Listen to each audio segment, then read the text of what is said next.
गोपी जन वल्लभ गिरिवरधारी जय गोपी जन वल्लभ।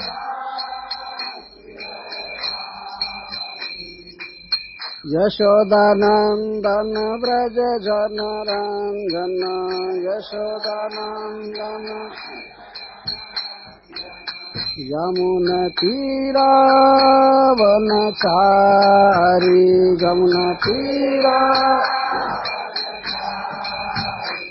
जय राधा माधव कुंज विहारी जय राधा माधव। गोपी जन वल्लभ गिरिवरधारी जय गोपी जन वल्लभ।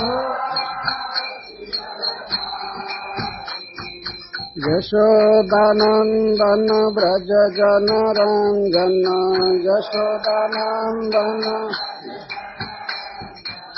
यमुना तीरा वनचारी यमुना तीरा वनचारी। जय राधा माधव कुंज विहारी जय राधा माधव। जय कृष्ण बलराम जय कृष्ण बलराम कृष्ण बलराम जय कृष्ण बलराम जय कृष्ण बलराम जय।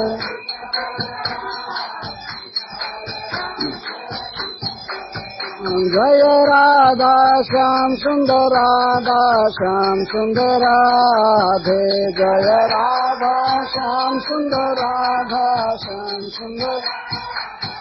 जय गौरनिताय जय गौरनिताय गौरनिताय जय गौरनिताय जय गौरनिताय जय।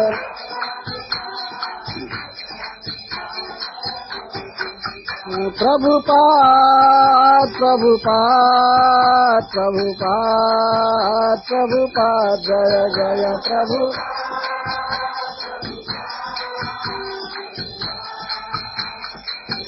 जय जय प्रभुपाद प्रभुपाद प्रभुपाद प्रभुपाद जय जय Prabhupada Prabhupada.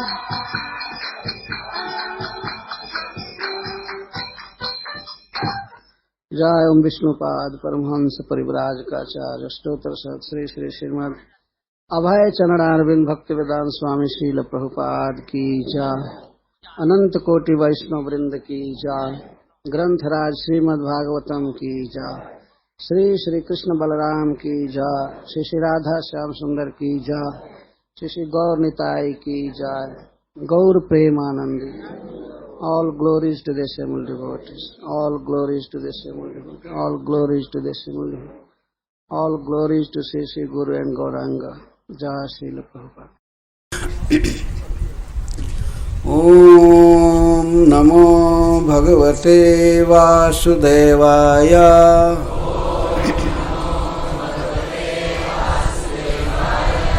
Om Namo Bhagavate Vasudevaya.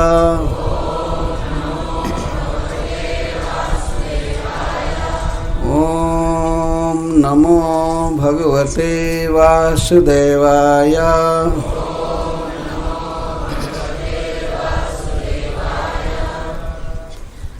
3 घंटे तक एक आसन से व्यक्ति बैठा रहे तो उसको सिद्धासन कहते हैं, सिद्ध आसन। लेकिन बहुत कठिन है एक आसन से बैठ पाना। कथा सुनने के लिए सबसे पहले आसन चाहिए जहाँ आदमी सुखपूर्वक बैठ सके। आसन कई भिन्न भिन्न कार्य हैं, उनको करने के लिए भिन्न भिन्न आसन चाहिए। जैसे भगवान की आरती करनी है तो बैठ करके नहीं, खड़ा होकर करते हैं। कीर्तन करते हैं, खड़ा होकर नाचते हैं। परंतु कथा सुनने के लिए एक खड़ासन नहीं चाहिए। इसके लिए आसन का अर्थ नहीं होता है बैठना। आसन आस्यते अस्मिन् इति आसन, जहाँ व्यक्ति बैठे उसको आसन कहते हैं। तो खूब धीर गंभीर गति से बैठना चाहिए और बैठने से पहले विचार कर लेना चाहिए कि 2-2.5 घंटे के अंदर हमें प्रस्राव नहीं होगा या प्यास नहीं सताएगी। इतना विश्वास है होना चाहिए कि पानी वानी पी करके बैठे कि 2-2.5 घंटे तक अब फिर उधर नल पर जाने की ज़रूरत ना पड़े। और जिनके पैर में पीड़ा है वे बैठ सकते हैं ऊंचे आसनों पर और खड़े भी हो सकते हैं। ऐसा नहीं है कि उन्हें सताया जाएगा कि नहीं खड़ा नहीं हो सकते। कभी कभी पैर में नस में दर्द होने लगती है, तो कथा सुनने वाला व्यक्ति बीच में खड़ा हो जाए, सीधा होकर के फिर बैठ सकता है। पर ऐसा नहीं कि अब रेगुलर आसन ही करने लगे। आशय आप लोग समझ रहे हैं। आज जिन श्लोकों को कहना है उनको पढ़ लिया जाए। तो श्री गोपी जनों के 2 गीत हो चुके, 12 गीत हैं उनके जुगल गीत। बर्हिणस्तबक धातु पलाशै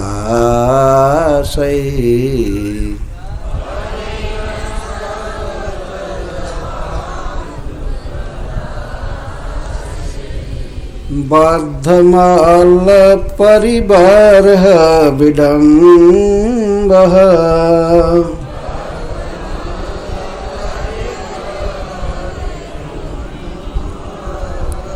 करिचित सबलयालिस गोपै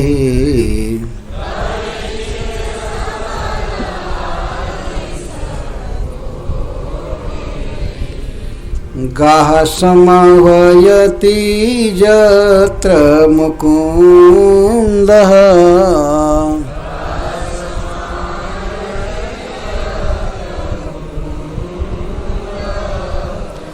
तरहि भग्न गतयः सरितो वै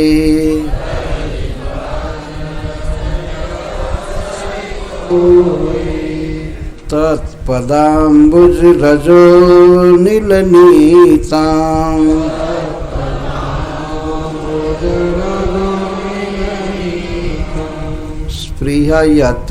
स्पृहयतिर्वयमेवा बहुपुण्यः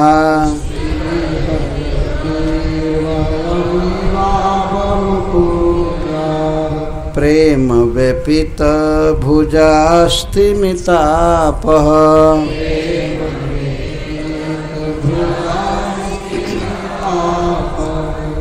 अनुचर समनु वर्णित वीर्यः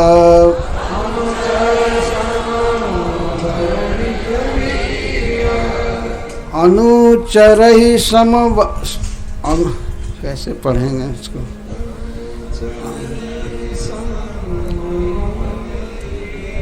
अनुचर समनु वर्णित वीर्य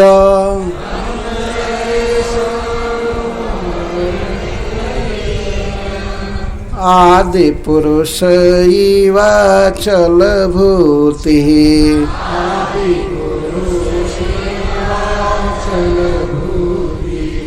वनचरो गिरि तटे सुचरन्ति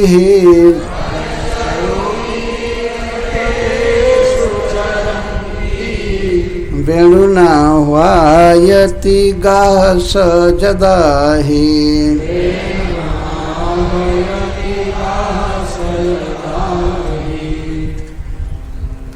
वनलतास्तरवयात्मनि विष्णु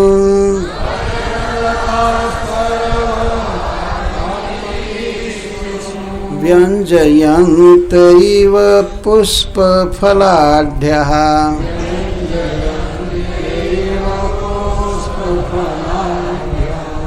प्रणतभार बिटपा मधुधारः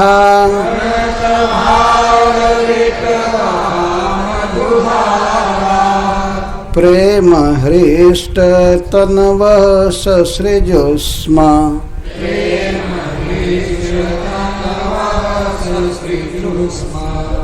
दर्शनीय तिलको बनमाला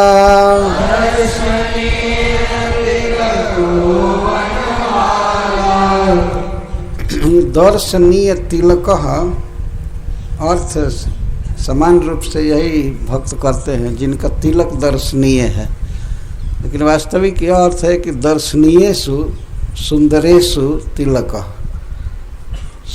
सुंदर लोगों में सबसे तिलक हैं भगवान शिरोमणि हैं। दर्शनीय तिलको बनमाला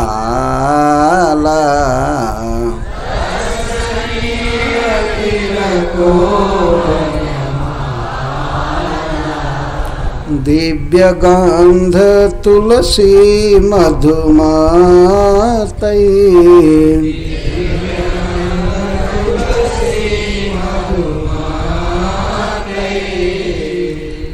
अलिकुलैर लघु गीतमभीष्टम्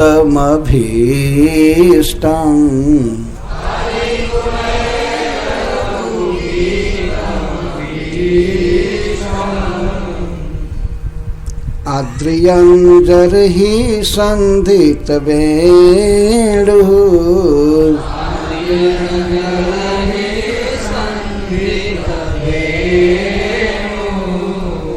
सरसी सारस हंस विहंगः सरसी सारस चारु गीत हृत चेतस येत्य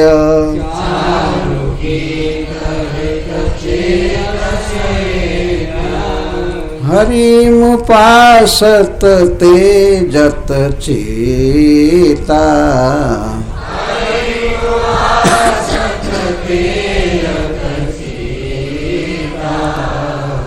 हंत मिलित दृशो धृत मौनः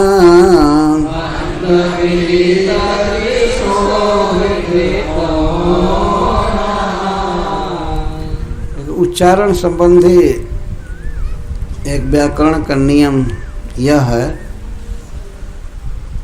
कि कोई अक्षर अगर आधा पड़ रहा है कहीं पर, आधा अक्षर, तो उसके पहले वाला अक्षर दीर्घ उच्चारण किया जाता है।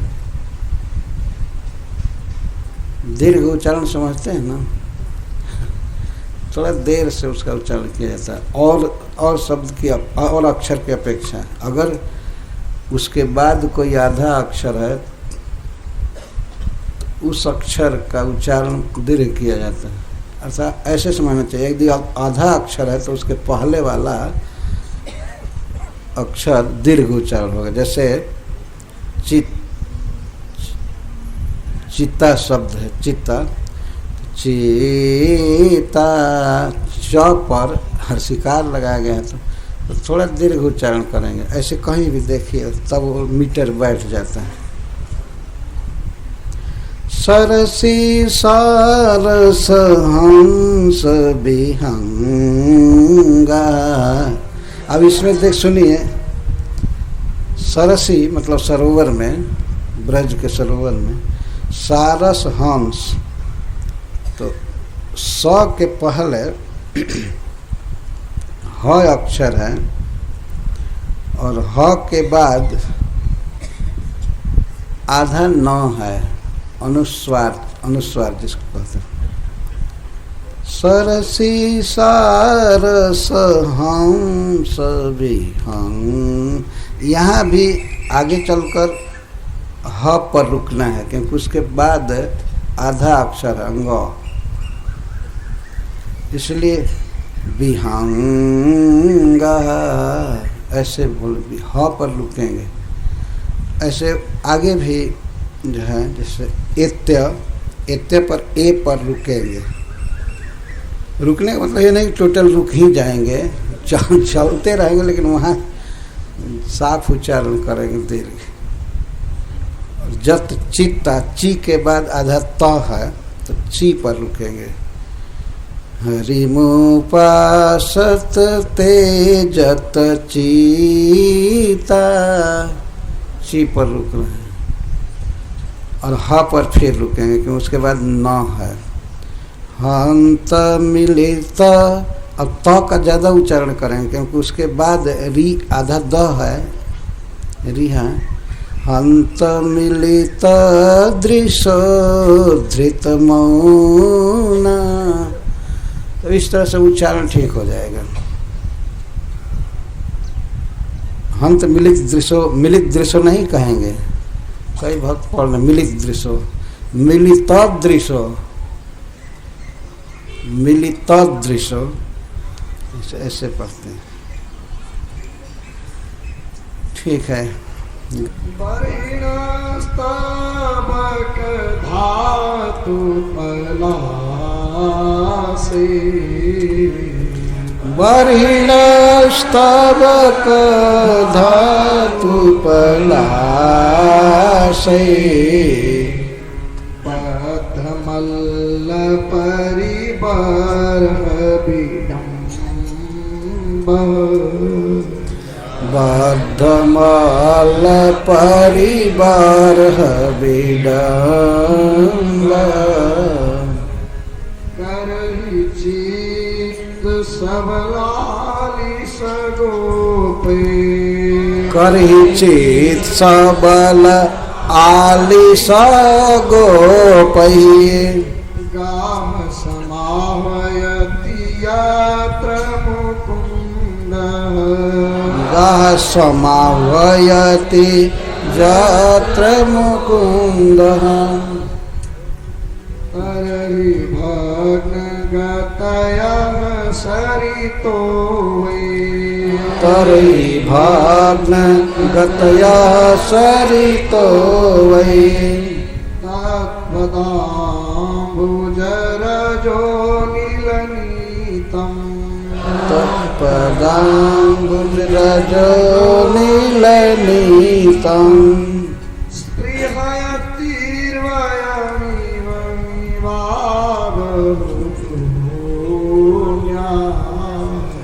स्पृहयतिर्वयमिवा बहुपुण्या, प्रेम वेपित भुजास्तिमिताप, प्रेम वेपित भुजास्तिमिताप।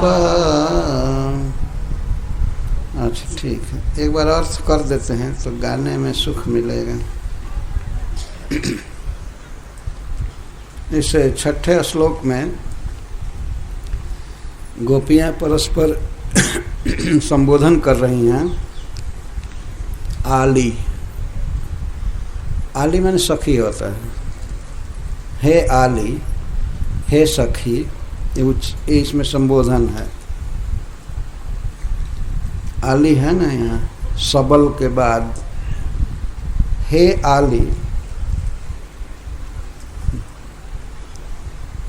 हे सखी, बर्हिणस्तबक धातु पलाशई बद्ध मल्ल परिबर्ह विडम्ब।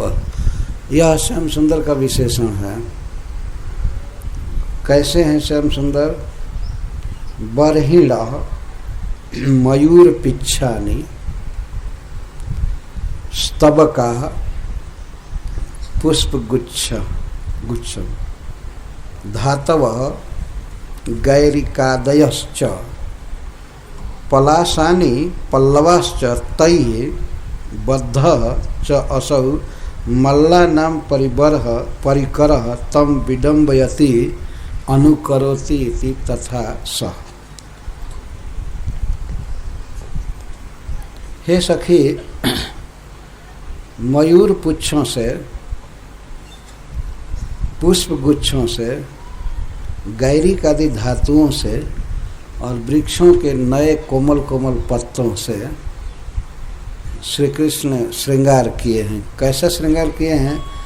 बद्ध मल्ल परिबर्ह विडम्ब, बांधे हैं। ये 4 चीज का नाम है, आप ऊपर कह रही हैं। वृंदावन में श्री श्याम सुंदर मयूर पंख, पुष्पगुच्छ और धातु, गैरिक आदि धातु जो पहाड़ में मिलते हैं, और पलाश, पलाश कहते हैं वृक्षों के नवीन कोमल पत्तों को। तो इन 4 चीज़ों से तय ही बद्ध मल्ल परिबर्ह, मल्ल परिबर्ह, मल्ल कहते हैं पहलवान को, जो कुश्ती लड़ने वाले कुछ चीज शरीर में बांध करके रखते हैं। जैसे जो कपड़ा पहने हैं तो उसको काछनी काछ लेते हैं। धोती पूरा पहन करके पहलवानी नहीं होगी तो वो काच बांध लेते हैं। धोती को भी ऊपर चढ़ाकर कमर में बांध लेते हैं। इसके साथ ही साथ सिर पर क्या होता है, वो अपने अपने अनुसार पहलवान लोग जो भी बांधे सिर पर। श्री कृष्ण क्या बांधते हैं? मोर पंख, पुष्प के गुच्छे और गैरिक आदि धातु, उनके गाल पर सखा लोग चित्र बना देते हैं। श्री कृष्ण के चेहरे पर, मुख पर चित्रकारी करने के लिए कोई बाजार से पेंट आदि नहीं खरीदा जाता है। मतलब बच्चे नहीं खरीदते थे, वन में जाते थे और रंगीन रंगीन धातु से रगड़ते थे पत्थर पर, तो बड़े ही सुंदर पेंट हो जाते थे। तो श्री कृष्ण के सांवले मुख पर लोग चित्रकारी करते थे और कई सखा करते थे। मैं अच्छा करता हूँ, मैं अच्छा करता हूँ, श्रृंगार करते थे। तो पहला तो है श्रृंगार का श्रृंगार राज श्री कृष्ण के लिए मोर का पंख, इसीलिए उसको पहले कह रही। सारे श्रृंगारों में श्री कृष्ण का सबसे बड़ा श्रृंगार है मोर पंख धारण करना। वो कुछ भी मुकुट पहने या न पहने, केवल एक गमछा बांध करके सिर में और उसमें एक मोर पंख खोस ले, बस हो गया उनका श्रृंगार। कभी कभी ऐसे ही करते हैं। ये सब मुकुट का बहुत बड़ा भार श्री कृष्ण नहीं लगाते हैं वृंदावन में, ये सब मथुरा द्वारका में धारण करते हैं। कभी कभी ऐसा देखा जाता है, कुछ भक्त लोग श्रृंगार करते हैं तो ढक देते हैं ठाकुर जी को पूरा, और सिर पर पूरा बोझ रख देते हैं। श्री कृष्ण वृंदावन में ऐसे नहीं हैं, उनके श्रृंगार के ये सब चीज़ें बताई जा रही हैं। श्री गोपियाँ कहती हैं कि हे सखी, बर्हिण मयूर पिच्छानि स्तबकाः धातवः गैरिकादयश्च पलाशानि पल्लवाश्च तैहि बद्ध। बद्ध का यहाँ उससे संवारे हुए हैं अपने को। सिर श्री कृष्ण का इस तरह से है, मुख पर गैरिक से चित्रकारी की गई है और मयूर पंख बांधे हैं ऊपर। बांधे हैं तो निश्चित ही उनका पीताम्बर के अतिरिक्त भी एक छोटा सा कपड़ा रहता है, वे अपने केशों को ऐसे सहला करके और उस पर बांधते हैं, या कभी कभी पगड़ी बांधते हैं घाम से बचने के लिए। तो उसी पगड़ी में ही मयूर पिच्छ खोसा जाता है। कभी कभी ऐसा होता है कि माँ जसोदा बहुत छोटा सा एक गहना देती है बांधने के, मुकुट बहुत छोटा, जिसके ऊपर मयूर पंख खोसा जाता है, ये बांधते हैं। तो मयूर पिच्छ खोसते हैं पगड़ी में। गाय चराने गए हैं तो हम निश्चित ही पगड़ी बांध करके गए, तो उसमें मयूर पंख और पलाशश्च, स्तबक और पलाश, पुष्पों के गुच्छे भी खोस लेते हैं कभी कभी, और उनके वृक्षों के कोमल कोमल पत्ते खोस लेते हैं। यह है श्रृंगार श्याम सुंदर का। तो इन सब वस्तुओं से बद्ध मल्ल परिबर्ह विडम्ब, वे बांधे हैं, सजे हुए हैं। और कैसे सजे हैं? मल्ल की तरह, पहलवान की तरह। वन में सखाओं के साथ कब प्रतियोगिता होगी, कुश्ती होने लगेगी, कोई ठीक नहीं रहता है। श्री कृष्ण खेलते ही रहते हैं, तो आपस में पहलवानी होती है। और श्री कृष्ण कभी कभी हार भी जाते हैं। उनको कोमल धूली में सखागण पटक देते हैं कभी कभी, बहुत कोमल ढंग से। कभी हार जाते, कभी दोनों बाँह में बाँह मिला करके पसीना से तरबतर हो जाते हैं। गौएं तो चरती रहती हैं, भगवान की ये पहलवानी चलती रहती है वृंदावन में। जब कृष्ण बलराम मथुरा पहुँचे तो चारूढ़ जो अनाउंस कर रहा था उस रंगशाला के प्रोग्राम का, तो वो कहा कृष्ण से और बलराम से, हे कृष्ण, हे बलराम, सुनो, हम लोग नागरिक हैं, राजा के सेवक हैं, राजा हमारे लिए आराध्य हैं, तो अपनी अपनी कला दिखानी है इनको। और खास करके जो मंच बनाया गया है विविध, और जो अखाड़ा तैयार किया गया है, इसके लिए कि अपने राजा का मनोरंजन हम लोग करें, मल्ल युद्ध करें। मल्ल युद्ध नाम युद्ध का है, लेकिन वास्तव में वो लोग भीतरी आशय तो रखे थे कि इन दोनों को मार देना है, परंतु बाहर से जनता के सामने ऐसा कहना है ये अपनी कला दिखा करके राजा कंस को खुश करना है, इसके लिए बुलाया गया। तो ऐसा करो, मेरे साथ तुम लड़ो, चारुण कहा, और उस गोरे लड़के के साथ, तुम्हारे भाई के साथ मुष्टिक लड़ेगा। इतना सुन करके तब भगवान श्री कृष्ण आसन से खड़े हुए, वहीं बैठे थे। बहुत सुंदर मंच बनाए गए थे, ऊंचे नीचे चारों तरफ वेस्टर्न, चारों तरफ, बीच में अखाड़ा था, नीचे कंस का आसन सबसे ऊपर था, और उसके साथ जो मंत्री आए थे, सचिव आदि मिनिस्टर लोग, उनके लिए कुछ और हायर था। बाकी जनता के लिए भी सीट थी। कृष्ण बलराम को बैठाने के लिए भी अच्छी सीट दिया था, क्योंकि कंस के मन में एक दुर्भाव था कृष्ण बलराम को मारना, लेकिन वो इसको दिखाना नहीं चाहता था, जबकि उसके सभी लोग जान रहे थे। सभा में वो कंस चारुण आदि से बात किया था, क्रूर जी से बात किया था, कई लोगों से। ऐसा नीति श्लोक है कि जो बात दो कान में रहती है, जो बात 6 कान में होती है, वो खुल जाती है। 3 आदमी जिसको जान जाए, वो अब किसी से मत बताना, इस परंपरा द्वारा वो बात खुल जाती है।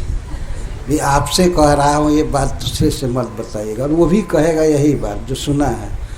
तो 6 कान में अगर कोई बात चली गई, 3 आदमी जिसको जान गए, तो तो खुल करके रहती है। तो कंस की यह बात कि कृष्ण बलराम को मारना है, कम से कम 100 आदमी के कान में गिर गए थे, कैसे नहीं खुलती। तो वो सभा करके गुप्त बात कह रहा था, मूर्ख था वास्तव में, समझदार नहीं था। और 4 कान में जो बात रहती है, उसके खुलने की संभावना कम रहती है, नहीं खुलते। 2 ही आदमी जानते हैं, बोलेंगे ही नहीं तो क्या कोई जानेगा। परंतु 2 कान में जो बात रहती है, एक व्यक्ति कोई कार्य किया दूसरा नहीं जानता है, तो उसका पता तो ब्रह्मा जी भी लगाने में हार जाएंगे। ऐसा नीतिकार कहता है। रामायण में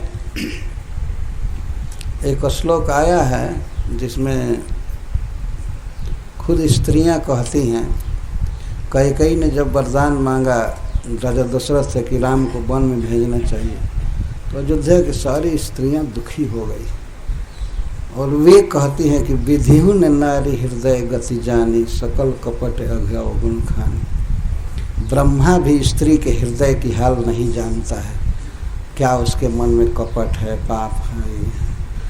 ब्रह्मा जी जो हृदय बनाए हैं वो भी नहीं जानते हैं, दूसरा कोई क्या जानेगा। तो वो सब कहते, कैकेयी पर रंज होकर के स्त्रियां ही निंदा कर रही अयोध्या में। तो इस प्रकार एक व्यक्ति के मन में जो बात है और नहीं बताता है तो उसका पता नहीं लग सकता। परंतु कौन ऐसे स्वभाव का था, जब बातचीत कर रहा है, वो प्रसंग आएगा यहाँ पर कथा में, सारी सभा जुटाया, अपने मंत्रियों की और सबकी, अक्रूर जी को बुलाया, कहा कि जानते हो श्री नारद जी जो हमारे गुरुदेव हैं, हमारे परम हितैषी हैं, वो आकर के अभी अभी एक बात बताए। जो नारद जी बताए तो बताने लगा, ये जो वसुदेव लड़की दिखाया रात को, जिसको मैं मारना चाहा, नारद जी ने बताया कि वो लड़की वसुदेव की नहीं थी। किसकी लड़की थी? वो यशोदा की लड़की थी, नंद की लड़की थी। नारद जी आकर बताए थे कंस को, वो सब जेब का। और ये जो नंद के यहाँ कृष्ण नाम का लड़का है, जो तुम्हारे आदमियों को मारा है, अघासुर बकासुर आदि को मारा, वो वास्तव में नंद का लड़का नहीं है, वो वसुदेव का लड़का है। तो वो पूछा कंस की ये कैसे हो गया? जानते नहीं हो, रात के समय, आधी रात के समय उसके लड़के का जब जन्म हुआ तो उसके वध के भय से, तुमसे ही डर रहा था, तो उसके वध के भय से उसको अपने मित्र नंद के यहाँ पहुँचाया। ये समझ लो कि नंद में और वसुदेव में कितनी मित्रता है। ये दगाबाजी किया है वसुदेव तुम्हारे साथ। तो अपने मित्र की लड़की को लाया। अब ये कुछ नहीं कहे कि मांग करके लाया, कि वही चुरा करके लाया, ये नारद जी कुछ नहीं कहे। ये नंद की लड़की है, जिसको तुम मारना चाहे वो मरी नहीं, आकाश में उड़ गई। और जो नंद के यहाँ लड़का रहता है, दो लड़के रहते हैं, कृष्ण और बलराम।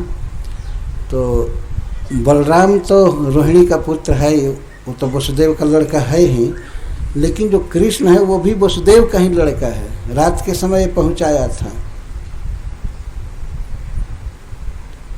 अरे बाप रे बाप, वसुदेव मेरे साथ इतना दगाबाजी कर रहा है, मैं तो उसको सत्यवादी समझ रहा हूँ। गुरुदेव सत्य है ना? हाँ, नारद कभी झूठा थोड़े बोलता है। नारायण नारायण कह करके चल कीर्तन करते हुए भगवान का चल दी, इसीलिए नारद जी का नाम बदनाम है।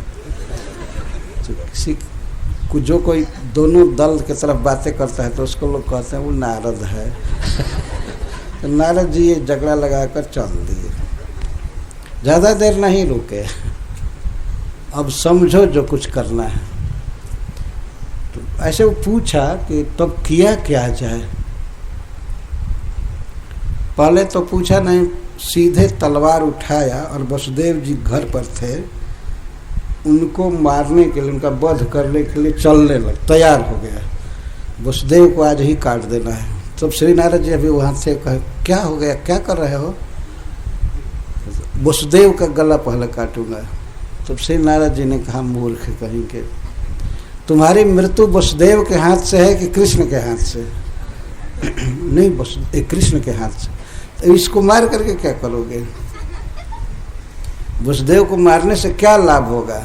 आखिर तुम्हारी मृत्यु तो रह ही जाती है। वसुदेव को यहाँ एक काम करो कि बांध करके कारागृह में डाल दो, जेल में डाल। हो सकता है कि दोनों भाई अपने पिता को देखने के लिए, परिवार से मिलने के लिए कभी आ सकते। और यदि वसुदेव का वध कर दोगे तो ये समाचार फैल जाएगा और ये दोनों लड़के और बिहड़ जंगल में दूर भाग जाएंगे। तो ऐसे ही तुम्हारे सारे आदमियों को मारे हैं, कोई उनको वहाँ मार नहीं सकता है, वृंदावन में मार नहीं सकता उन लोगों को। अगर कोई मारा होता तो क्या ये सब राक्षस नहीं मारे होते? सब तो जाकर वहीं मर गए, कोई लौटा नहीं। आज ही नहीं, वो नहीं कर, इसके पहले सारे अवसर मारे गए और अभी केसी और अरिष्ट बाकी हैं और व्योमासुर 3। वहाँ मत भेजो किसी को। स्थान प्रधानम न बल प्रधानम, कौन से विचार करने? नारद जी तो कहकर चले गए। न कहने का आशय था कि उन दोनों को यहीं बुला करके और जो कुछ करना है करो, यहीं बुला करके। क्योंकि श्री नारद जी चाहते थे कि अब कंस का वध हो, पहलवानों का वध हो, और भी जो द्वारका में मारे जाएंगे लोग, सबका वध होना चाहिए, विवाह होना चाहिए भगवान का। इस तरह से वो बुलाया, सबको लगा कहने कि श्री नारद जी ये बात कहे हैं। उसको चाहिए था कि एक व्यक्ति से ज़्यादा बात करे, लेकिन वो सभा करके बात की। कंस का ये अद्भुत स्वभाव था, कोई बात छिपा करके नहीं रखता था। जो लड़की उड़ गई आधी रात के समय, वसुदेव जी की लड़की बाहर रूप से जोग माया जब उड़ गई, तो सवेरा होने पर सारे मंत्रियों को फोन किया, बुलाया जो किया बुलाया। तस्याम रात्र्याम व्यतीतायाम कंस आहूय मंत्रिण, बुलाया और बुला करके कहता था आप ही हमारे नेत्र हैं, मैं आपके परामर्श से काम करता हूँ। और ये सब हुड थे, परम बदमाश थे वास्तव में, और खल थे, देवताओं से द्रोह बांधे हुए थे। उनको कह रहा है आप ही हमारे सन्नेत्र हैं, हमारे परम मित्र हैं, ये हैं। ऐसी बात है कि ये देवकी का 8वां संतान, 8वां गर्भ तो ये पुरुष नहीं हुआ, क्या हो गया? अरे वो स्त्री थी, लड़की जन्म ली, और वो भी जब मैं मारने चला तो हमारे हाथ से छलक करके उड़ करके आकाश में जा करके हमारी इष्ट देवी दुर्गा जी हो गई। दुर्गा जी ने जन्म लिया देवकी के गर्भ से। हाँ भाई, मैं डायरेक्ट देखा ना, साक्षात अपने आँख से। अभी आधी रात के समय की बात है, लगभग 1-1:30 बजे। इतने में ही वसुदेव जी आ गए थे गोकुल से और दिए थे उसको लड़की। और वो कोई पुरुष नहीं हुआ, कोई विष्णु नहीं, तो हमारी इष्ट देवी माँ दुर्गा जन्म ली। दुर्गा जन्म ली। अरे सुनो, दुर्गा जी ने कुछ कहा भी, केवल जन्म ही नहीं ली, उसने कहा कि तुम बच्चों की हत्या मत किया करो, यह पाप है, और तुम्हारा पूर्व शत्रु कहीं पर जन्म ले चुका है, तो बच्चों की हत्या मत करो। इसको न कंस ध्यान दिया न उसके मंत्री ध्यान दिए, लेकिन वो जन्म लिया है कहीं पर, इस पर लगे विचार करने। कंस पूछा हमें क्या करना है, तो मंत्री बताया कि एवं तरहि राजेंद्र, हे राजेंद्र, अगर यह बात है तो आज से 10 दिन के भीतर या लगभग 1 महीने के भीतर जितने भी इस देश में बच्चे हैं सबको कत्ल कर दिया जाए, क्योंकि उसी में से आपका पूर्व शत्रु भी होगा तो मर जाएगा। एक को मारने के लिए हजारों के वध की योजना ये मंत्री लोग बनाए। कंस ऐसे मीटिंग करता था। इसी तरह के अनुभवहीन लोग जहाँ तहाँ बैठ करके मंत्रणा करते हैं और आपस में झगड़ा करते हैं, कुर्सी उठा करके जैसे तैसे। कोई नियम बनाते हैं तो उससे बचने के लिए जनता पहले ही तैयार रहती है। जैसे आतंकवादी को पकड़ना है, उसके लिए ये करना चाहिए, वो करना चाहिए। आतंकवादियों को सारी बात टीवी पर दिखती है कि ये हमको पकड़ने के लिए ये कर रहे हैं, तो बचने के लिए उपाय रच लेते हैं। मंत्र गुप्त फलित होता है, शास्त्र कहता है फलय तबहि जब करिए दुराऊ। तो मंत्र का अर्थ यही सब, गायत्री मंत्र आदि नहीं होता है। मंत्र मतलब मंत्रणा, विचार, राय एकांत में देना चाहिए तो सफल होता है। पर कौन से कभी मंत्रणा इस तरह से नहीं देता, खुला समाज में। और उसको लोग क्या कहते होंगे, चाहे इस समय कहते हैं कि कुछ छिपाना नहीं है जनता से, बिल्कुल क्लियर सब सामने होना चाहिए। तो राजा और मंत्री किस काम के हैं, ऐसी बातें कही जाती। तो कौन से भी ऐसा ही उदारवादी था और 1 नंबर का खल था कंस। तो मैं कैसे एक बात कहने लगा मैं स्वयं खो गया।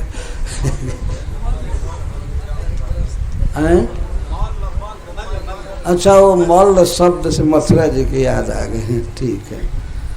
तो चारूण कहा कि मेरे साथ तुम्हारा मल्ल युद्ध हो, और मुष्टि का चारुण मुष्टि का बलराम के साथ।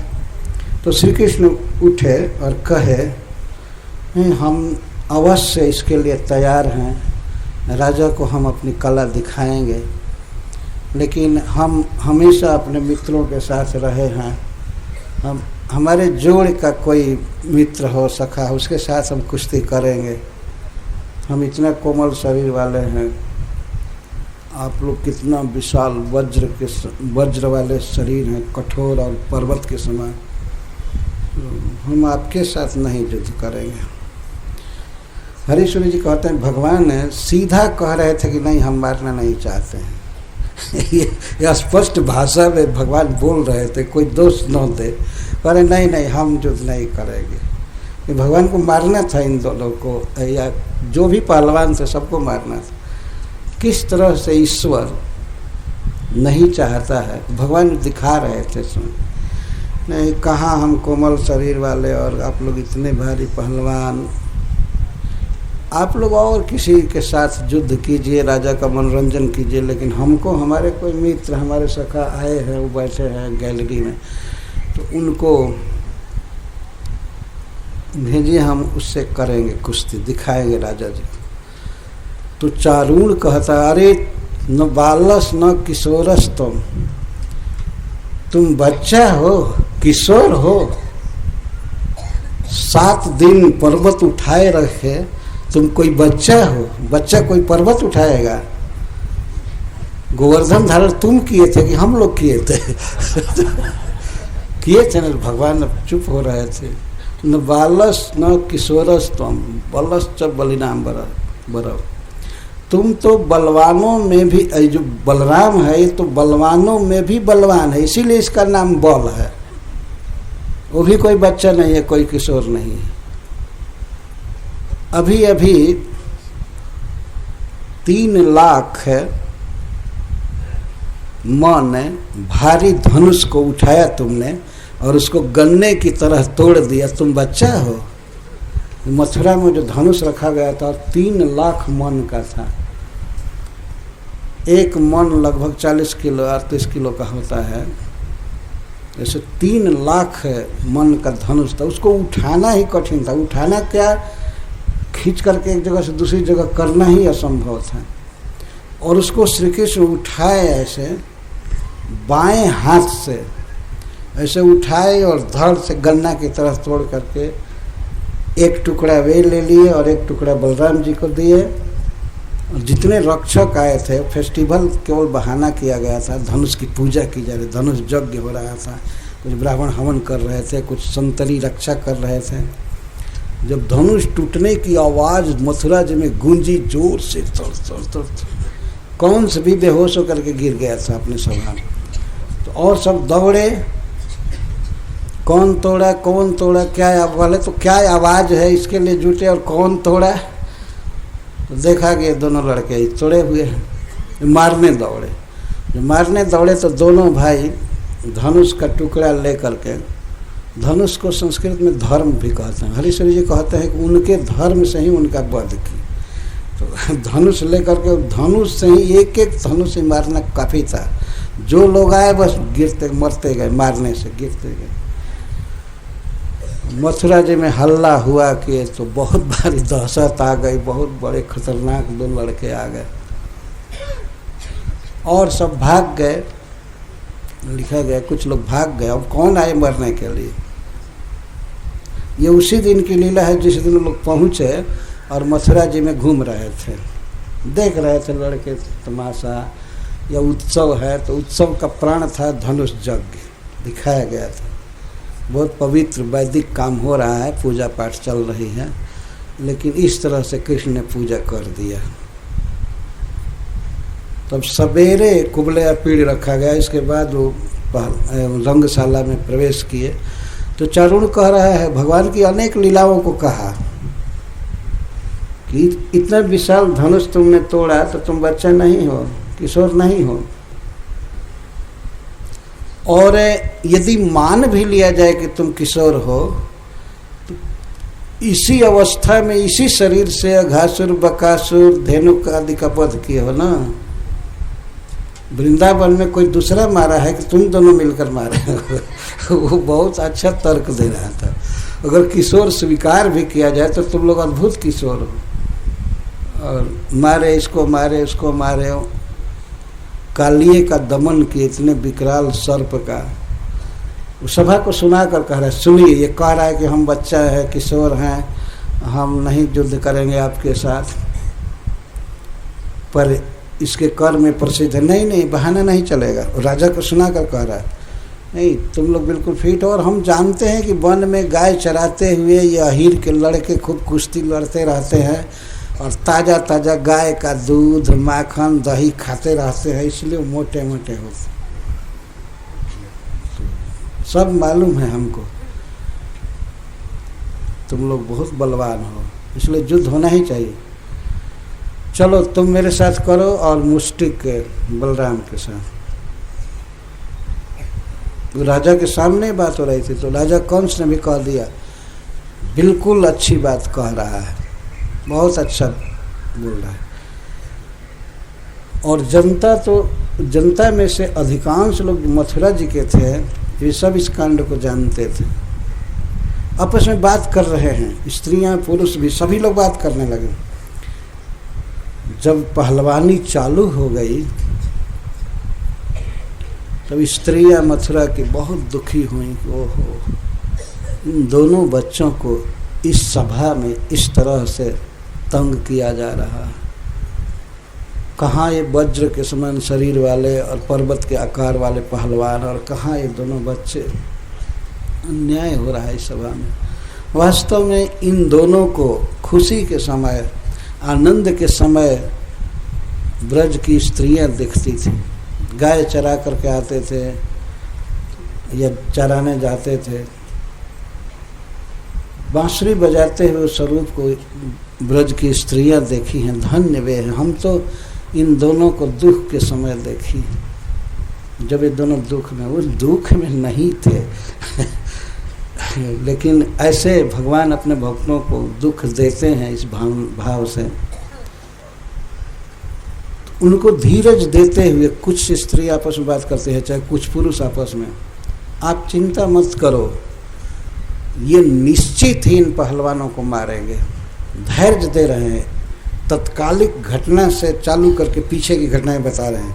अभी अभी 10,000 हाथी का बल रखने वाला कुबले पीड़ जिनके द्वारा मारा गया, ये निश्चित मारेंगे पहलवानों को। और फिर उससे पहले गए, धनुष तोड़े और ब्रज में सारी लीलाएं, गोवर्धन धारण करना और धनुकासुर का वध करना, बकासुर का,